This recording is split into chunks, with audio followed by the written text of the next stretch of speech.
Okay, welcome. Dashi Miller here from Warrior Concepts with another episode of Warriors Whiteboard Wednesdays. So, in keeping with our normal theme, right, we're going to be taking a look at using Ninjutsu for street self-defense, but that's what we're always talking about, right? I hope. I know some people get fixated on traditional things and whatnot. Primary focus for this training is dealing with jabbing and hooking attacks, and I'm actually going to be pulling things, I know much to most people's chagrin, I'm going to be pulling things out of our Module 1 foundational training for new folks, and we are going to take a look at something from the intermediate levels of training. So I've got something for the basics, I've got something for the intermediate, but they all go together, right? It all goes together. Okay. So, but before I get started with this, let me ask you a quick question. Have you ever heard or seen online, in print, in video, whatever, somebody or somebody's, right, saying that Ninjutsu doesn't work for modern self-defense, Ninjutsu's fake, Bujinkan's fake, that shit don't work, whatever, right? Well, you know what? Follow them for even a little while, and you'll find out that they do that to a lot of other arts or whatever. It's just ego pointing out that these people don't do what I do. Now, are there some people out there that probably should not be teaching? Of course, right? But when I call these folks out on things and I say, you know, I'm sorry that your training in this art didn't meet your expectations, or it didn't, or whoever you were training with didn't address things from the perspective of how you have dealt with or how you've experienced violence. And almost every time the person just comes back with, I'm not trying shit that I already know doesn't work, and whatever. Okay. So that's okay, right? Ego has its agenda. Okay. But as the saying goes, those who say that something doesn't work should not get in the way of people who are already making it work. Okay. So anyway, all right. So what we're going to do is take a look at we're going to take a look at three things today. We're going to take a look at a basic key that is important up front, right, for neutralizing jabs, because folks that are in Ninjutsu training or whatnot might have already noticed that nothing from the traditional techniques deals with jabs. Well, shit, what's up with that, right? So how do we make that work, right, without changing the art, without changing the techniques? Ooh, there's something interesting, right? And where are all the hook punches? Where are all the roundhouse kicks and all that kind of stuff that is very, very common in today's world? Yeah, well, they weren't common then, but right, how do we deal with that, right? And then we're going to take a look at or review a classic traditional model. I use the word model here, but I really mean like framework for how to take any technique and transition it from just learning it all the way to it being street ready, okay? Or your skill proficiency being street ready, okay? For those of you who have the 0-point framework worksheet or whatever that I've come up with, again, based on just translating this stuff, right? I don't make anything up. What I create are frameworks and bridges that allow students to take this classical training and be able to apply it in today's world as quickly as possible without calling it modern ninjutsu, okay? Because what I find from the modern ninjutsu group is people are doing the same as the charlatans are doing. They mean well, but they're doing the same thing. And what that means is they're stripping out shit that doesn't look like it applies without pulling the principles and concepts and or substituting things that they learned in other places. I'm not knocking anybody for doing whatever they do. Let's just call a spade, shall we? Okay. All right. Spade, shovel, whatever. Right. So, but yeah, you know, we've got a bunch of folks that are doing that, just like we have a bunch of folks that think that they're going to learn a kata and they're going to be able to apply that on the street as is, right? So theme for this week is pretty much the same. I actually started this whole conversation during this past week's, or this week's, Monday, right? It's 2 days ago. This week's episode of Kuden, where we were talking about how to know, how to really know which technique I need to be using in a given situation on the street. Okay. And again, we had to dispel some myths, get past, weird kind of thinking and that kind of thing, to be able to use things in a way where you're not trying to force a square peg into a round hole or whatever. Okay. So anyway, so again, we are dealing with jabbing and hooking attacks this time, because I think that's one of those things. It's one of those pieces that both the Ninjutsu is fake crowd, as well as the I'm only going to do it the traditional way, folks, they both gravitate to, right? One group looks at the stuff and goes, yeah, see, that shit wouldn't work on the street, right? Nobody attacks that way, right? I'll give you that one, right? But that doesn't mean you can't learn from the model. And then the folks that I'm only going to do it and learn the traditional way are missing the fact that nobody throws a ski unless you are in the upper levels and you can make a hook punch or a roundhouse or whatever actually end up being like a ski, like a straight attack when it gets to you. Okay, that's a whole other class. Okay, so anyway, let's dive into this. I've got some Japanese terms and whatnot for the people that need those, but we're going to take a look at some primary principles, right? One of them, and we'll just start with jabs, right? I'll come back to this one, but what I want to do is identify some principal key pieces and what's really needed, right, to be able to do this on the street after coming out of Ninjutsu training or while you're still going through Ninjutsu training. Okay, again, if you haven't gone through it already, this is all part of our Foundations of Ninja Self-Defense program. I know it's a long URL, Foundations of Ninja Self-Defense -M1, which is our module 1 out of 5 modules going from white belt to black belt. Right. So anyway, first thing we teach new students is this idea of controlling distance. Right. So this is just the kanji here. This concept is one of the 4 key principles in Ninpo Taijutsu. Okay.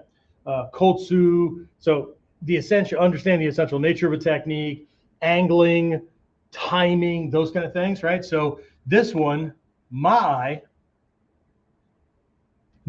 my, right? Right? Generally speaking, points to, and again, I only have one quote here, right? So combative distance, engagement distance, that kind of thing, right? A lot of you, if you've been following along with this, you know that I like to dive into the kanji because the kanji are pictographs. They're like hieroglyphics, right? They point to context. They point to what's going on, okay? So this first kanji, right, which is actually a big part of this, is also the kanji that you find in the word for path or tradition or whatever, right? Like jutsu, right? So this piece right here would be the different one. But this kanji right here for ma, right? Ma means space or interval, right? The space or distance or interval between 2 given points, okay? In this case, it's us and them, right? But it's in the context of it conveys the idea of a space or a gap, right, between yourself and the opponent. But this concept doesn't have to be physical, okay? Could be a gap in one's thinking, cognitive dissonance, right? We're thinking one way, but we do something different, or we hold 2 conflicting views, and we're having a hell of a time reconciling that kind of thing, whatever, right? So this, right? The next one, this kanji is without this modifier. This is a kana right here. It's a modifier for E, right? The sound E, it just drags this out. But the kanji itself is ao, A-U, ao. But because we've modified it, it's I, right? I, okay? So I, in this context, means to come together or to meet, to match, right? To match. It's kind of like 2 different jigsaw puzzle pieces, right? A lot of them look the same, and you can force them together, but a match is their neighbors, they were cut out the same way, that it goes in exactly the way it's supposed to. Or if you have any keys that are similar to the one that you use to unlock your door, they'll slide in to the door handle or to the lock mechanism itself, but they won't turn because it's not an exact match. Okay, so This signifies everything from like closing or bridging the distance between those two points, right? Between the two entities, me, him, that kind of thing. It also emphasizes like the aspect of engagement or interaction, how we're matching things up, right? So this also points to, and again, it's distance, right? So that's why I use the word here, because we're looking at a specific distance or a specific range. Okay, that's why in other trainings we've discussed like the 5 different ranges, right? I mean, most people focus on close range, mid range, long range, but there is very close range and there is, right, extremely long range, or what we might call out of range, out of distance, for being able to engage with things. Okay, so here's a question, right? What's the purpose of a jab? Okay, I could also ask, what's the purpose of a tsuki, for those of you who understand the traditional context within Ninpo or Budo Taijutsu with this tsuki. What's the purpose, right? What's the strike? No, it isn't. Okay, because somebody who's really, really good, they're an expert at jabbing, okay? They don't need the jab to land. Just like with the tsuki, right? I don't need it to land, right? The purpose of a jab, the purpose of these kind of attacks, right, is to break kamae. It's to break his posture. It's to break his stance. It's to break the ability, right? When we're in proper kamae stance, we'll call it whatever you want, right? I'm not splitting hairs for this one. We're in a proper position physically with our body. We are simultaneously able to engage, right, to get at him and to shield, to protect. Okay, that's why things like this, you really have to understand how they work before you go and do dumb things, right? The scrolls say control center. Okay, so most things are controlling the center because that allows us to engage, right? That's why I teach Jumonji as the combat posture, not because it's the style, but because this doesn't control center. You have to go around center to deliver blocks, or you have to come in from the outside. Okay? Jumonji allows you to engage with either hand without signaling, without dropping one to go. Like people do this, they have to go around it or they have to drop it to go. With this one, I can go with either one and I can block in any direction without screwing things up. Okay, but the purpose of a jab is to break kamae. Okay, so where's the problem? Well, the problem here is in the distance.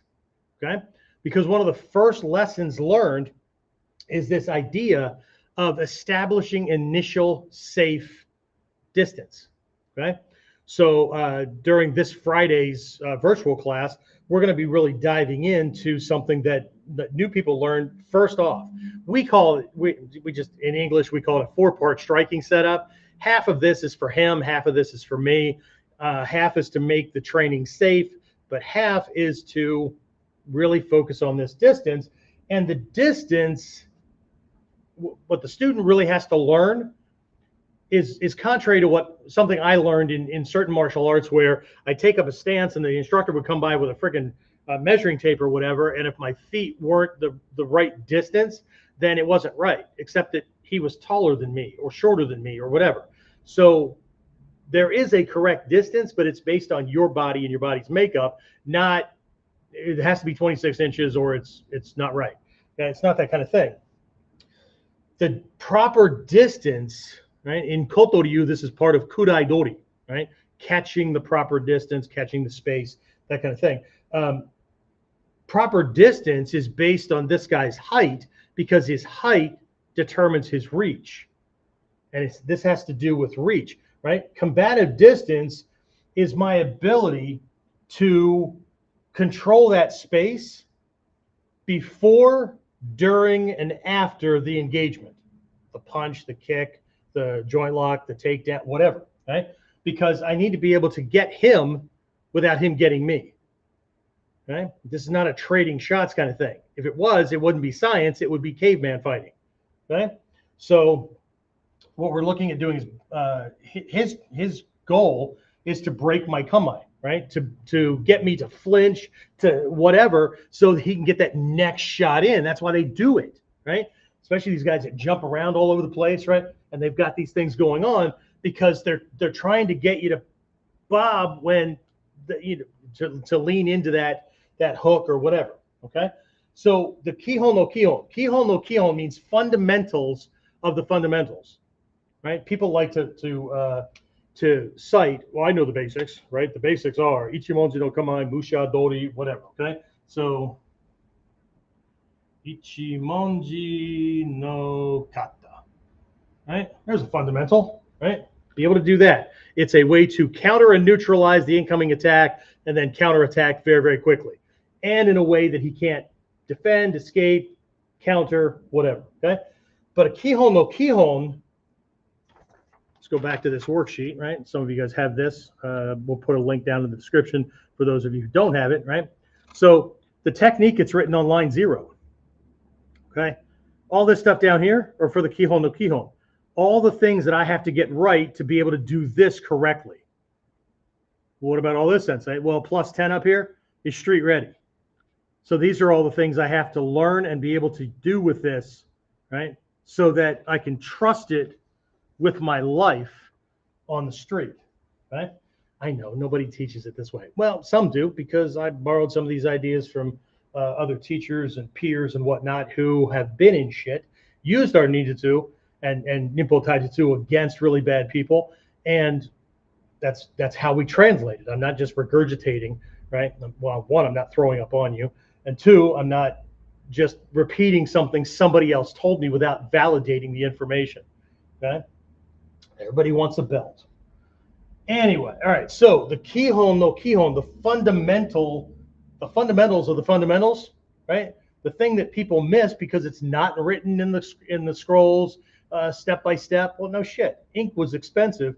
If you were in for this past weekend's spring ninja camp, you know what I'm talking about, because one of my black belts is a 3rd dan in Shodo. She's a 3rd dan in Japanese calligraphy, right?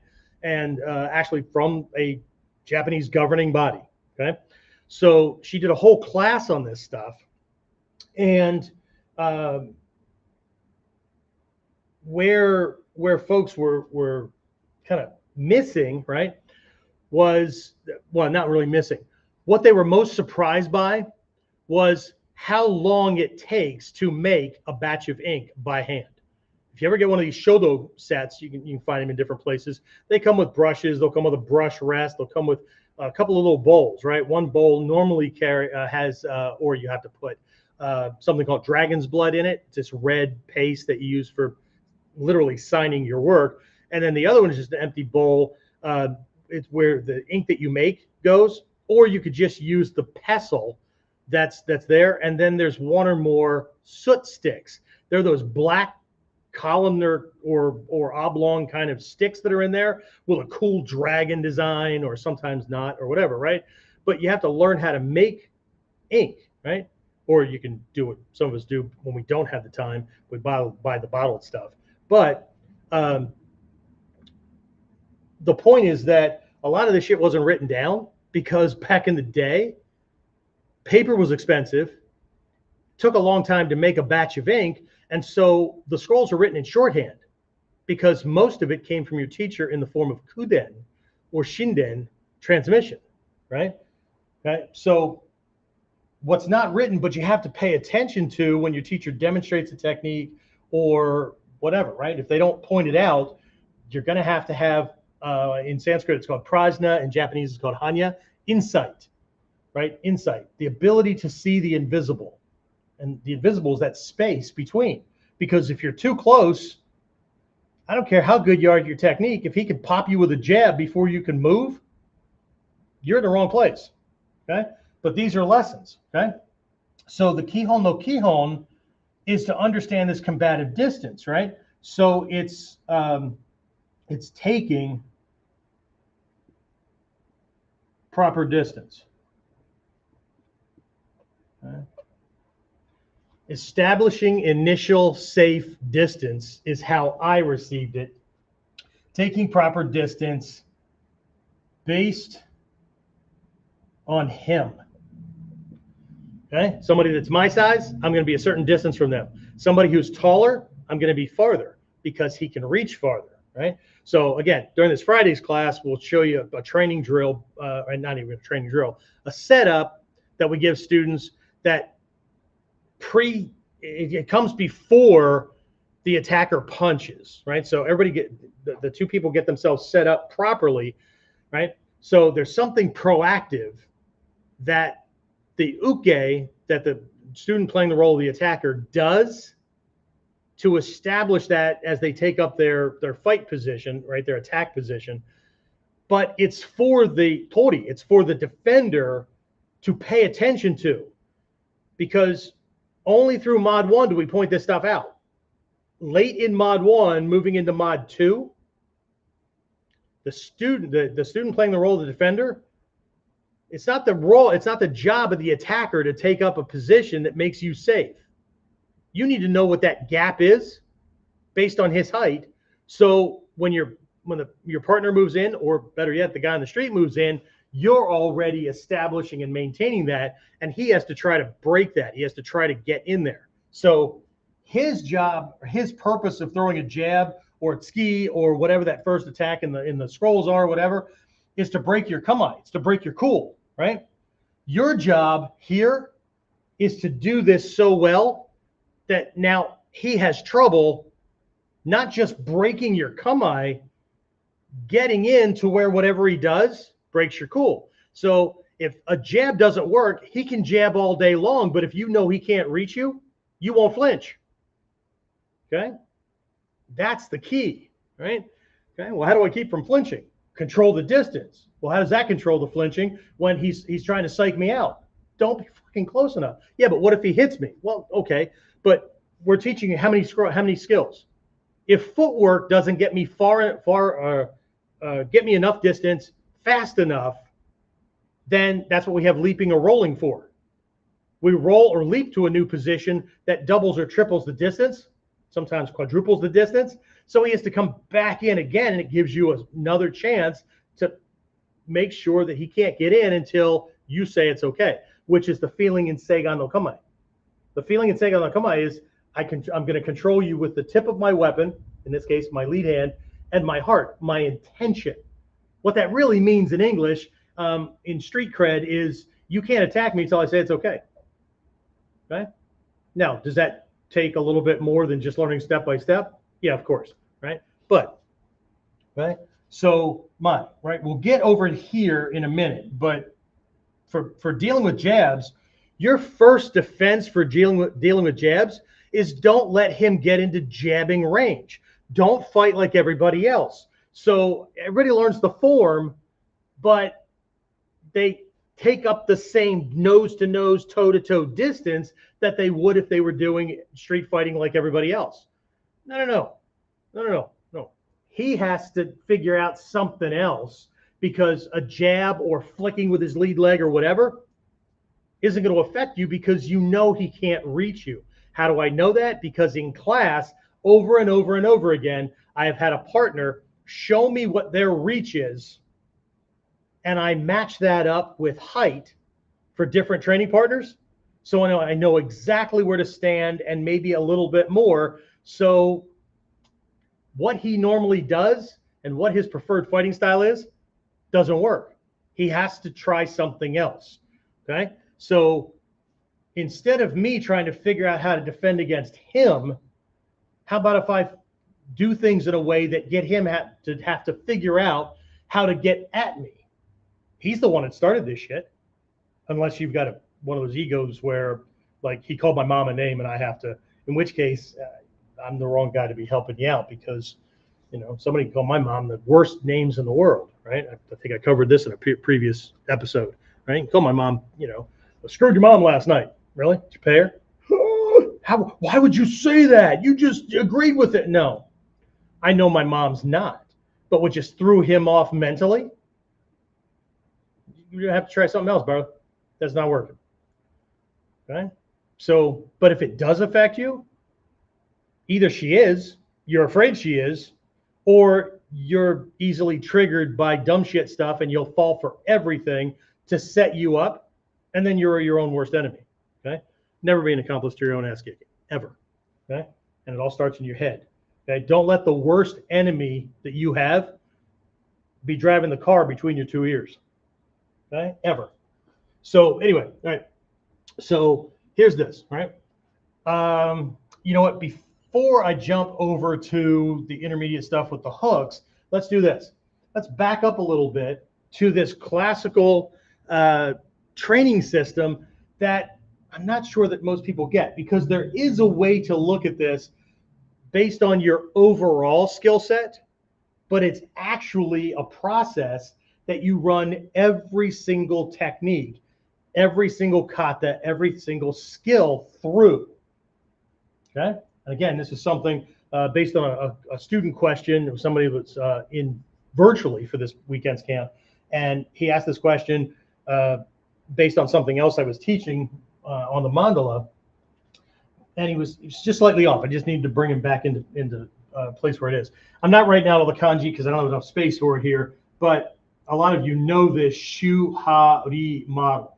Okay. Shu-ha-ri, right? Shu, not S-H-O-E. I'm not misspelling what goes on your feet. Okay. Ha, right? Not the same ha that's horse or a bunch of other things, right? Ri, okay. So shu-ha-ri. So it's this process. Earlier, I just wrote the Ichimonji kata up here, right? Ichimonji no kata as a kihon, right? So again, it would go on the 0 line, whatever, okay? But shu means to copy or preserve.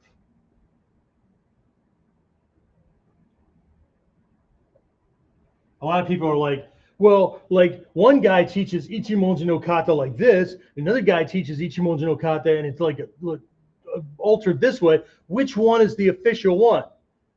The one that the teacher in the class you're in is doing. At the shu level, your job is to be able to control your body to the degree that you can copy your teacher's movement.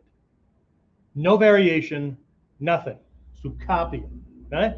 This is what allows people that get really good at Ninpo Taijutsu, Budo Taijutsu, to be able to go to other martial arts, and with minor adjustments, minor fixes, they can duplicate what the other people are doing.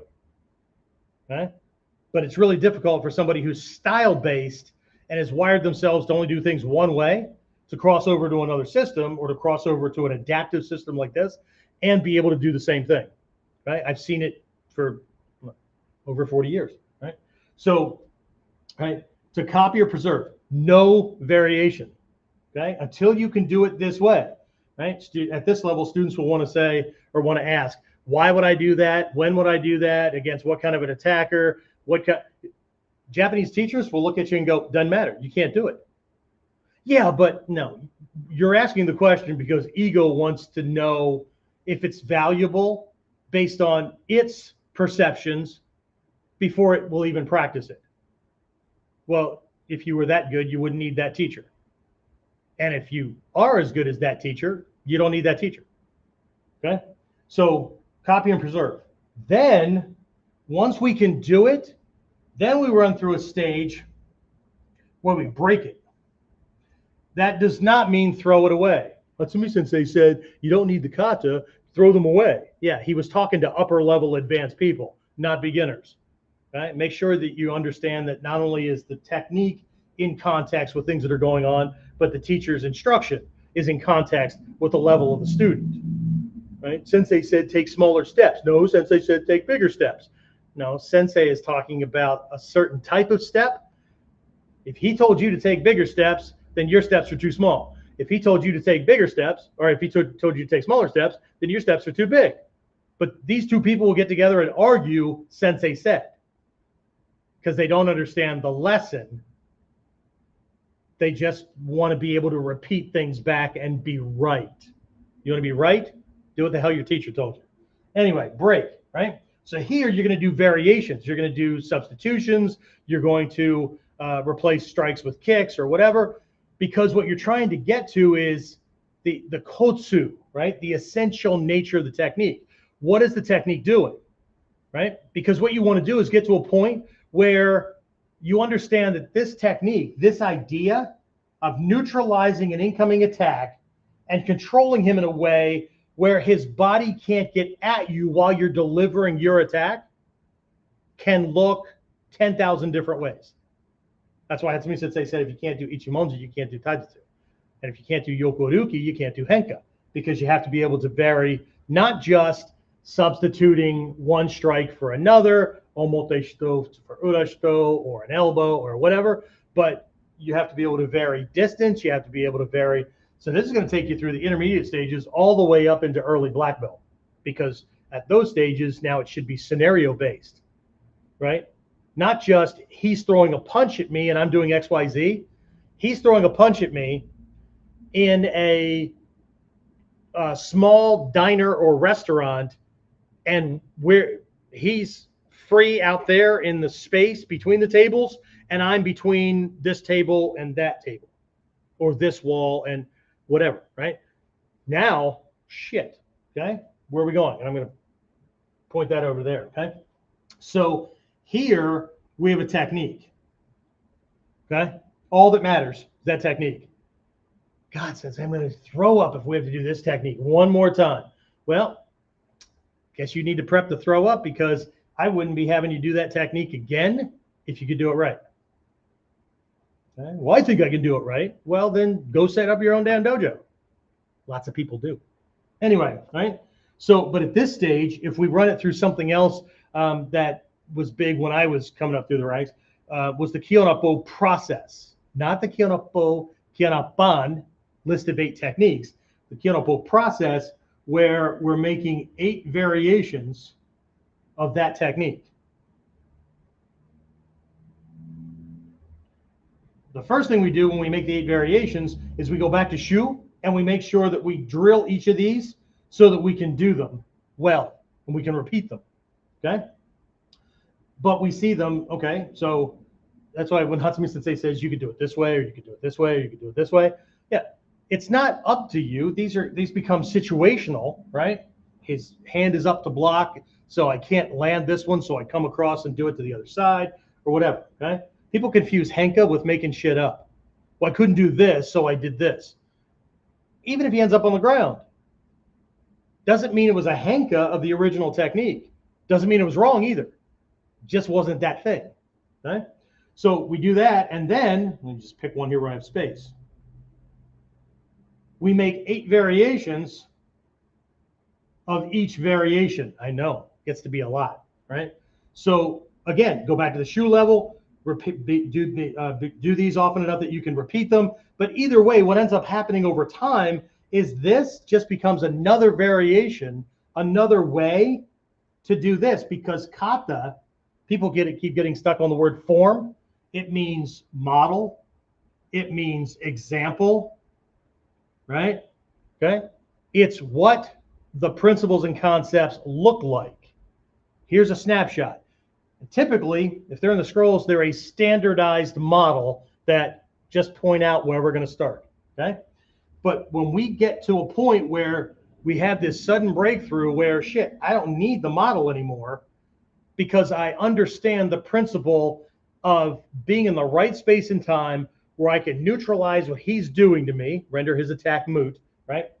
Or impotent, and I can control him so that I can land my follow-up and he can't stop me, okay? Then I have transcended,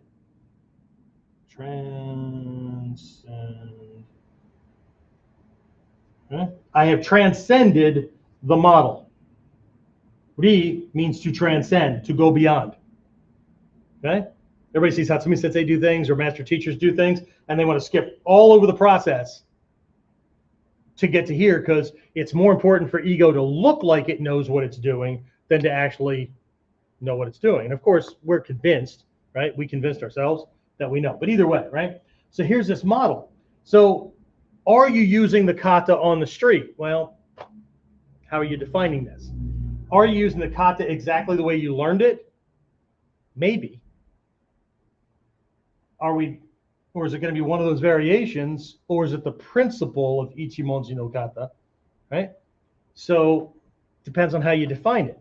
So for the jackwagons to go, that's not how a fight happens. You're right. This is a freaking snapshot in time, so a student can work on a very specific skill set or set of skills in combination based on common principles, right? Okay. So this is really, really important, right? But I have to learn all this stuff that most people just go, well, he stepped back, he moved over here, he hit his arm, came in and whacked him with that one. What's to know? What was the initial safe distance that forced the attacker to throw a lunge punch and not a jab, or to throw a stomp kick with their rear foot instead of with their front foot? The initial condition was, you have to understand that the attacker couldn't do that. It wasn't an option. If it was an option, any attacker, moron walking out of the cave or expert, is going to do the easiest thing in a fight where your life is on the line and you got to get him first. So if he could reach with his lead side, he's going to reach with his lead side. If you're working with a partner and you can reach your partner, right? We'll stay away from our own egos today, right? You can reach your partner as the attacker, then the distance is wrong. Your partner has not established initial safe distance. They have not established initial mai. If during the execution of a mushadori, onikudaki, ganseki nage, your partner can reach over and touch you, grab you, punch you, whatever, your mai inside that technique is fucked. It's wrong. Sorry. Excuse me, YouTube. It's not right. Okay? During the execution of a technique, while I'm in there, he shouldn't be able to reach me. If he can reach me, I'm in the wrong place. And probably I'm having to force the technique. Okay? There's also mai between body parts too, but we're going to talk about that over here. I just saw a video the other day. It's not that the guy's not it's not that he's not talented or whatever, but he was showing a knife defense. It was a stomach stab. He had a knife in a reverse grip, but the edge was to his forearm. Typically, we use single edge knives and the edge is out. So I'm going to assume it was a variation, right? So the knife comes in and he shifts out of the way to avoid, great, right? And then he cuts up along the arm and then he comes in with a follow-up, right? I don't have a problem with the technique. I have a problem with how much work he's doing, because the kuraidori or the mai, right? The combat or engagement distance between blade and an attacker's body parts is fucked, because he got out of the way and he cut the inside of the arm with this big old, and now the distance between the knife tip or edge and the attacker's body for a follow-up, he just created a distance that he has to make up just to be able to touch this guy, as opposed to a quick cut and he's right there. Okay. So again, it was a quick video, so I'm going to assume that it was exaggerated to make a point, because otherwise I'd have to think that something is off. Okay. And as we progress in rank and we progress in understanding, we should be able to look at a teacher. We should be able to look at a YouTube video or whatever and recognize, this is a lesson Hatsumi Sensei used a lot. He would actually have people that had piss poor taijutsu come out and demonstrate a technique. Now, we weren't allowed to do it for very long, and he wouldn't identify them. He would just say, after he replaced them with somebody else, he would say, it is important for you to understand how to look at a technique and know whether a technique is good, even if it's rough and you can fix it, or a technique will get you killed. Otherwise, you will fall for everyone or anyone who's teaching because they have this. The number of people that get distracted by my baldness, my gut, my age, my gray, whatever, that speaks volumes. Okay. So meanwhile, they're looking for a 20-year-old with six-pack abs instead of looking at what's the distance, right? Are they controlling the combative distance between working edge of a weapon and targets on the attacker's body? Or they're just, it looks cool. Well, if it looks cool, shit, it must be effective. Okay. Anyway, let's go with that, because I'm not here to re-educate the masses. Okay, so if we understand that there are lessons in here that I need to understand, right? When I'm copying this thing, what distance am I copying? Okay, that's the invisible. Part of mastery is the ability to be able to see the invisible. Not just what's being done, the gap between the bodies, the gap between the working surface of the weapon and the target. There is such a thing as being too close. There's also such a thing as being too far. There's all kinds of shit, right? So anyway, important stuff. All right, so let's flip this over while we still have time here. Okay, again, this is like this is not just a Kihon no Kihon. This is one of the very first lessons that all my beginner students get, no matter what.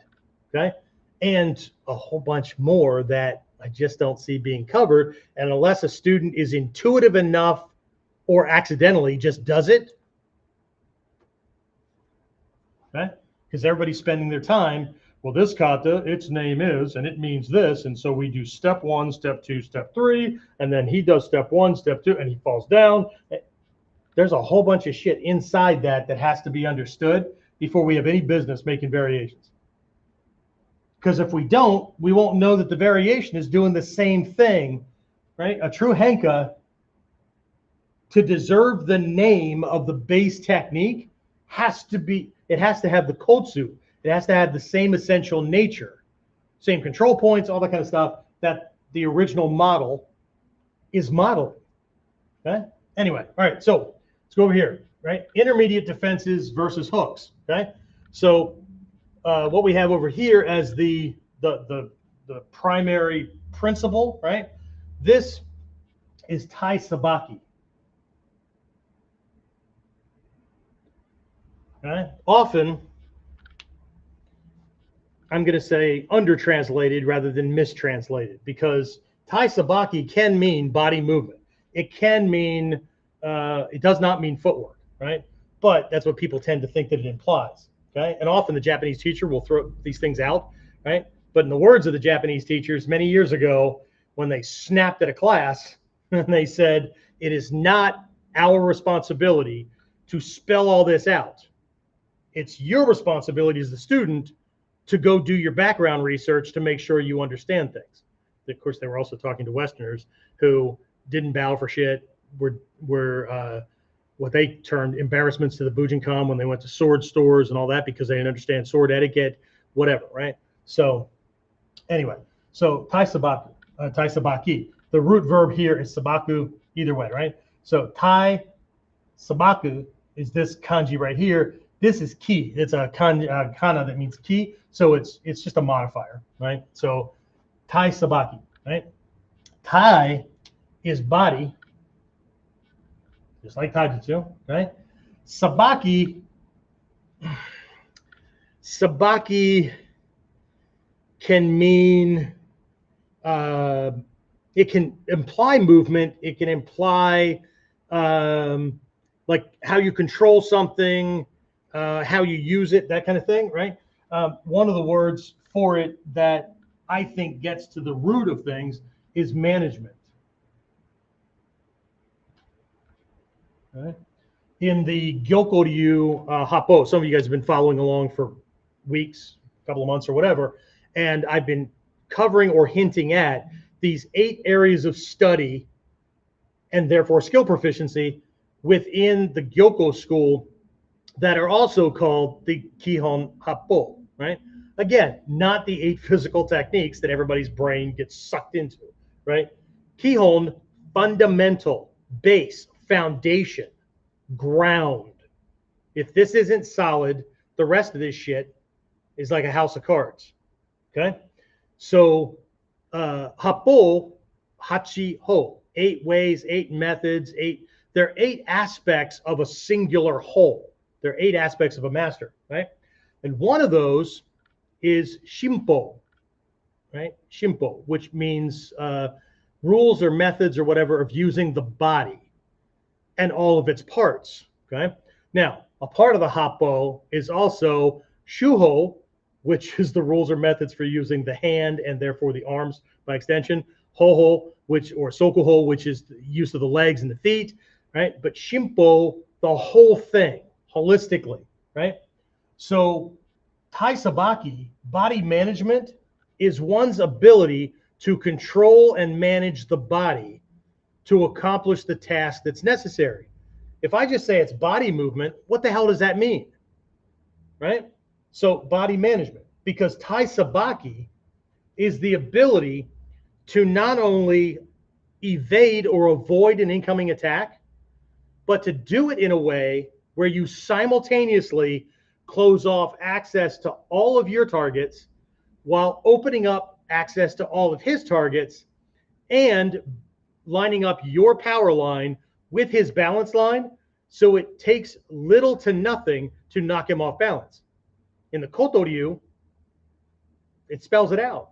The goal is to be able to take him down with one finger. That doesn't mean you're going to use one finger. What it implies is you have taken up a position relative to his body in that moment. That's all you need. If you need more than that, you're off. Okay. Now there's a range, a pocket that you can be in, just like when you land an uke nagash. Where should you be? Right? Where should your forearm be on his forearm when you're doing a mushadori, so that you don't have to break from engagement to catch it? You literally just extend your arm, drop it, and come around, and everything lines up. Okay. There's a best place. Okay. So the root verb here, sabaki, it doesn't really matter, right? But something that really throws people off, right? There's a problem with hooking attacks that throws people off because they learn something here with a basic model. With this kata, the attack is linear. Ski. It's linear, right? Why? Well, I get it. Traditional, classical, at least that's what everybody wants to believe, right? But it's also a really big model, so it's easy to see if you're screwing up. Okay? You don't need fine adjustments. Big model, big movements, that kind of thing, right? So, but the problem with dealing with somebody on the street is they're not throwing something straight, typically, okay? I don't care what the Bruce Lee movies show or the Chuck Norris movies or whatever show, right? The problem with a hooking attack is there's no straight lines.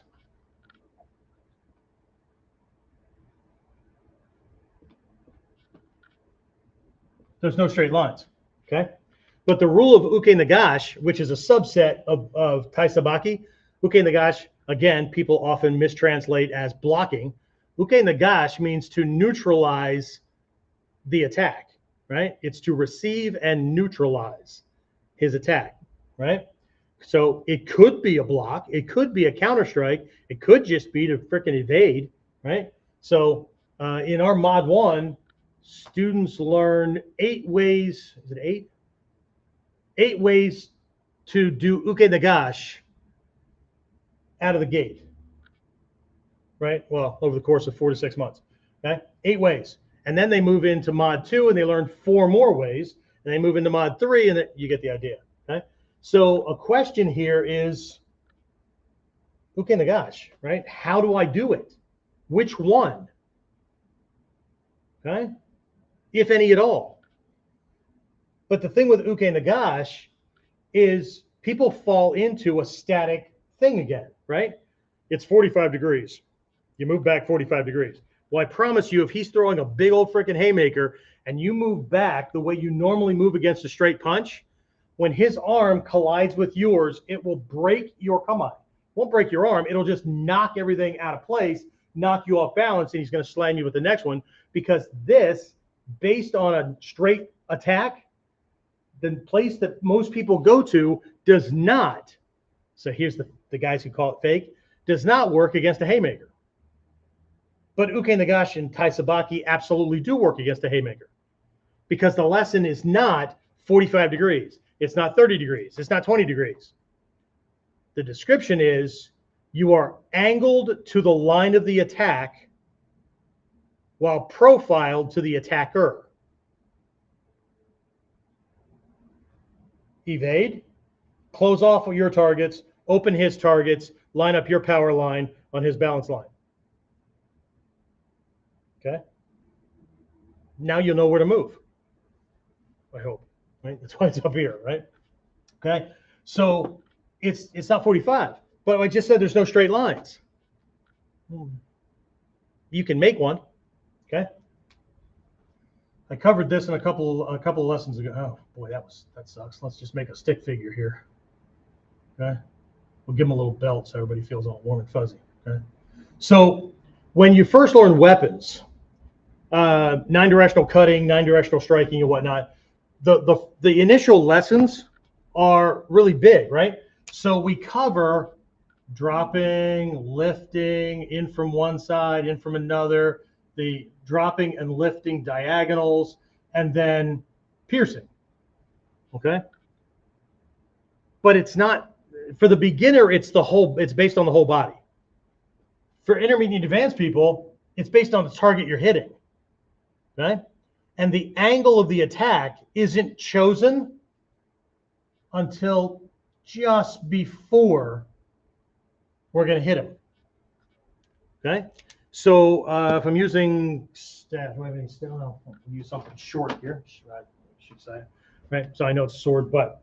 Right? If I'm doing, good thing that's if I'm doing bow footy, right? Way too many people make it like diagonal, right? It needs to be on the center line. So when I'm coming up, I'm going to go just past. Let me realign myself so you can see it. Just outside his thing. And then from right here, that's where my rear hand pops it to the inside. Okay? So the same happens with the line of the attack. If this guy's throwing a hook punch, okay, what I want is where the hand and arm will be just before it lands, which is why we moved last second. Okay? So if he's throwing a hook punch to the side of my face, the line of the attack right here is that way, not this way. I don't care where his nose is. Okay? It's coming this way. So I'm going to shift across that. Well, this is going to be a bad come-on based on that angle. I can drop to the outside of it, let it go by, because I want to be profiled to him, or I can pick a different come-on. Right? So I can cover that and tag him. Okay? So our stuff absolutely does deal with jabs and hook punches, because the kihon no kihon here is to understand proper uke nagashi. Proper uke nagashi angling. Okay? This is a matter of timing, distancing, and angling. So he just misses. If I'm going to do an uke nagashi, if I'm going to do like a hard one, right? I can make contact with it. It will not neutralize or knock my arm out of the way. And I'm forward. One of the things we teach our Mod 2 guys is, again, working three-dimensional. Kyonapo, can you move into Ichimonji no Kamae and do Ichimonji no Kata on different angles, right? So when that hook punch comes in, I'm going to move parallel to him into a doko, so this comes up and covers his rear hand. This gets in front of his face, so he flinches, and I can control that hand that was going to come in. So instead of trying to back out to do it, I'm going to move in to do it, right? So again, we're going to work on some of these things during this Friday class. So if you want to make it for that, that'd be awesome. But and also during Friday's class, we're gonna apply some of this stuff with the uke nagashi and the body angling to dealing with jabs. Because if you use the wrong uke nagashi, a jab will be gone before your arm ever gets up to deal with it. So the question now is, which uke nagashi against what kind of jab? Okay. What kind of uke nagash against an uppercut? Because certain types of downward blocks are like the hicho kind of thing. Against an uppercut, that's going to be different. And anyway, okay. So that's what we have, right? So hopefully this was helpful. Let me make sure I didn't miss anything here. Okay, so recap quickly, right? The Shuhani model, take any kata, right? Know it. And for my students, you can do it 8 out of 10 times at 80% full speed, no mistakes, okay? Then we start breaking it up and looking at it from different perspectives, making variations of variations, all that kind of stuff, because I need to get students to a point where the light switch gets flipped and they don't need the form anymore because they understand the principles and concepts that are being used to control him, to control the situation, that kind of thing, right? They actually end up seeing Ichimonji no kata in 70 to 80% of all of our techniques. Not form Ichimonji no kata, not step by step. Receive and neutralize, control and maintain, right? Stay out of range as you deliver, right? And anyway, right? So basic jabs, simple, right? The reason he's doing a jab is to break your kamae, is to break your cool, so that you're zigging when you should have zagged and he slams you with the next thing, right? So the trick here is establishing, maintaining, and controlling proper distance based on him, based on his reach, those kind of things, so he can't reach you. He can't set you up with his jab because it would never land. And if it would never land, and I know that, I have no reason to flinch. The amygdala will never fire to create a flinch response. Okay? And if you're not sure, then you'll just drip back with it so that you definitely won't get hit. Okay? And then intermediate defenses against hooks, we have to understand that the uke nagash and the angling that beginners learn is based on a straight line attack. But the lesson for uke nagash and for Tai-Sabaki is I move based on the line of the incoming attack just before it hits me.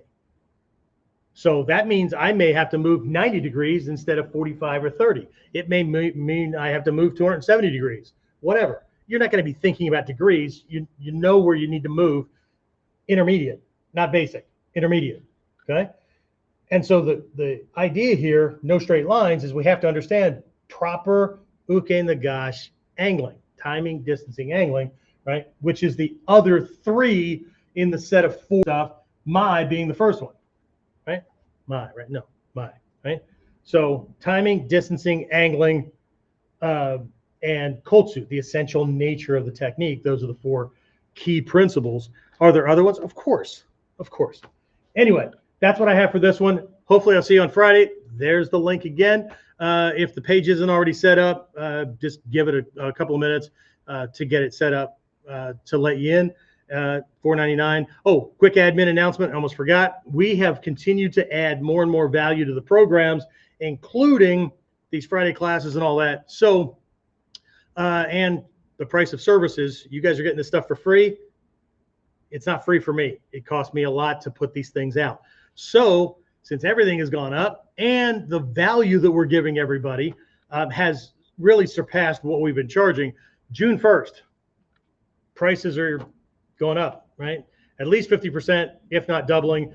I already know that the Friday classes are going from $4.99 to $9.95. Okay, so if the class isn't worth $10 to you, it's been nice having you on for the ones that you have been on. Otherwise, that's what we got. So anyway, that's all I have. Hopefully I'll see you again next week on Warriors Whiteboard Wednesday.